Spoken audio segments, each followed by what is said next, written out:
रविवार व्रत का महत्व एवं विधि विधान। सूर्य देव को भगवान विष्णु का स्थूल रूप तथा 5 प्रमुख देवों में से एक माना जाता है। सभी ग्रहों के केंद्र बिंदु और अपरिमित ज्योति के पुंज भी हैं। भगवान भास्कर हमारी पृथ्वी सहित सभी ग्रहों के केंद्र, संचालक और नियंत्रण करता है सूर्य देव। यही कारण है कि जब सूर्य देव हमसे प्रसन्न एवं संतुष्ट होते हैं तब हमें संसार के सभी ऐश्वर्य तो प्राप्त होते ही रहते हैं, अंत काल में हम मोक्ष के भी अधिकारी बन जाते हैं। इसके विपरीत भगवान भास्कर के कुपित हो जाने पर इस त्रिलोक्य में सभी हमारा साथ छोड़ जाते हैं और हम गिर जाते हैं।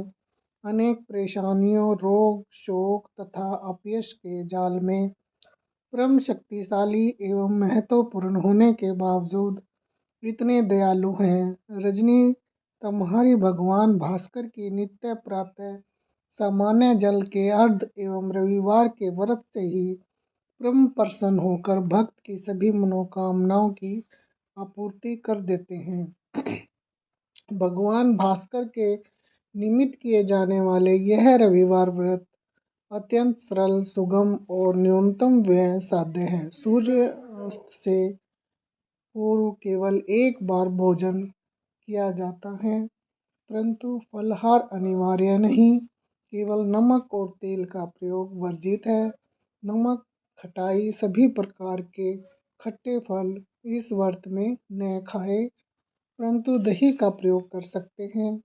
5 वर्ष तक यह व्रत किया जाता है और प्रत्येक वर्ष में एक एक अनाज भगवान सूर्य देव की निमित्त छोड़ा जाता है। आप जिस अनाज को छोड़ते हैं उस अनाज को व्रत के दिन नहीं खाते, वैसे बाकी 6 दिनों में आप उसका प्रयोग कर सकते हैं। पहले वर्ष में जौ, दूसरे वर्ष में गेहूँ, तीसरे वर्ष में चना, चौथे में तिल और 5वें में उड़द छोड़ने का विधान है। शास्त्रों का कहना है कि आपने जो अनाज छोड़ा है, अंत में वो अनाज दान देना, ब्राह्मणों को दान देना चाहिए और प्रति वर्ष के अंत में 12 ब्राह्मणों को भोजन भी कराए। इसे परम प्रसन्न होते हैं भगवान सूर्य देव। स्कंद पुराण के अनुसार आश्विन मास के अंतिम रविवार से व्रत प्रारंभ करना अधिक फलप्रद रहता है। 5 वर्ष कुछ माह तक लगातार यह व्रत करने के पश्चात 6ठे वर्ष में माघ मास की सप्तमी को इस व्रत का उद्यापन किया जाता है। यहाँ यह भी ध्यान रखने योग्य बात है कि सूर्य देव के निमित्त किए जाने वाले रविवार व्रत को उद्यापन आप माघ मास की सप्तमी को करते हैं, चाहे उस दिन रविवार हो या कोई भी वार। उद्यापन में 12 ब्राह्मणों को भोजन कराने और उन्हें वस्त्र एवं दक्षिणा आदि देने का विधान है। क्या क्या और कितना दिया जाए यह आपकी श्रद्धा अनुसार है। आइए अब हम रविवार की व्रत कथा आपको सुनाते हैं। एक बुढ़िया थी, उसका नियम था कि प्रत्येक रविवार को सवेरे ही स्नान आदि करके और घर को गोबर से लीप कर फिर भोजन तैयार कर भगवान को भोग लगाकर स्वयं भोजन करती थी। ऐसा व्रत करने से उसका घर अनेक प्रकार के धन धान्य से पूर्ण था। भगवान भास्कर की कृपा से घर में किसी प्रकार का विघ्न या दुख नहीं था, सब प्रकार से घर में आनंद रहता था। इस तरह कुछ दिन बीत जाने पर उसकी एक पड़ोसन, जिसकी गौ का गोबर वह लाया करती थी, विचार करने लगी, यह वृद्धा सर्वदा मेरी गौ का गोबर ले जाती है, इसलिए अपनी गौ को अपने घर के भीतर बांधने लग गई। इस कारण बुढ़िया गोबर न मिलने के कारण रविवार के दिन अपने घर को न लीप सकी।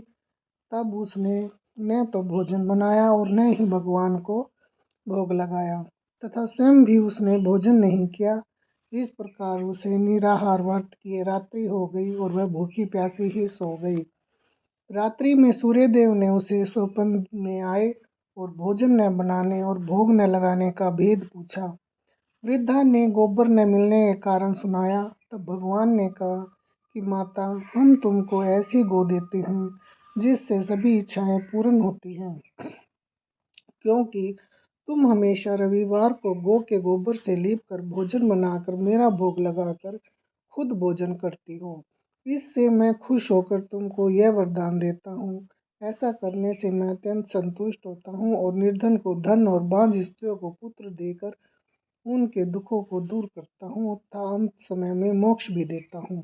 स्वप्न में ऐसा वरदान देकर भगवान तो अंतर्धारण हो गए। जब वृद्धा की आंख खुली तो वह क्या देखते कि आंगन में एक अति सुंदर गाय और बछड़ा बंधे हुए हैं। वह गो और बछड़े को देखकर अति प्रसन्न हुई और उनके घर के बाहर बांध दिया और वहीं खाने को चारा डाल दिया। सुबह बुढ़िया की पड़ोसिन ने देखा कि बुढ़िया की गाय ने सोने के गोबर किया है। तब वह उस गोबर को तो ले गई और अपनी गौ का गोबर उसकी जगह पर रख गई। वह प्रतिदिन ऐसा ही करती रही और सीधी सादी बुढ़िया को इसी प्रकार खबर नहीं होने दी। तब सर्वव्यापी ईश्वर ने सोचा कि चालाक पड़ोसिन के कर्म से बुढ़िया ठगी जा रही है, तो भगवान ने संध्या के समय अपनी माया से बड़े जोर से आंधी चला दी। इससे बुढ़िया ने अंधेरे के भय से अपनी गौ और बछड़े को घर के भीतर बांध लिया। प्रातःकाल उठकर जब वृद्धा ने देखा कि गाय ने सोने का गोबर दिया है तो उसके आश्चर्य की सीमा न रही और वह प्रतिदिन गौ को घर के भीतर ही बांधने लगी। उधर पड़ोसी ने देखा कि गाय के घर गो के घर के भीतर बंधने लगी है और उसका सोने का गोबर उठाने के दाव नहीं चलता। वह ईश्वर और डा से जल उठी।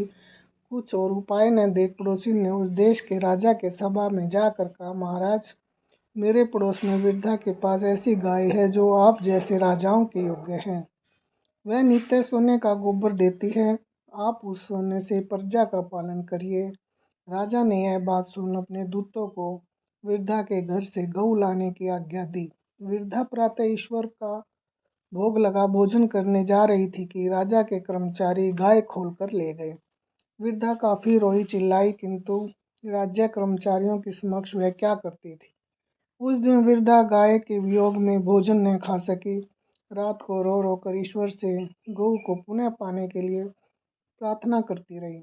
उधर राजा गऊ को देखकर बहुत प्रसन्न हुआ, लेकिन सुबह जैसे ही सोकर उठा तो सारा महल गोबर से भरा दिखाई देने लगा। राजा यह देखकर घबरा गया। रात्रि में राजा को स्वप्न में भगवान ने कहा, हे राजन, यह गाय वृद्धा को लौटाने में ही तेरा भला है। उसके रविवार के व्रत से प्रसन्न होकर मैंने उसे गाय दी है। प्रातः होते ही राजा ने वृद्धा को बुला बहुत से धन के साथ सम्मान सहित गऊ बछड़ा लौटा दिए। उसकी पड़ोसिन दृष्टि बुढ़िया को बुलाकर उचित दंड दिया। तब जाकर राजा के महल से गंदगी दूर हुई। उसी राजा ने नगर वासियों को आदेश दिया कि राज्य में सभी स्त्री पुरुष अपनी समस्त मनोकामनाओं की पूर्ति के लिए रविवार का व्रत करें। व्रत करने से सारी प्रजा सुखी जीवन व्यतीत करने लगी। जय सूर्यदेव।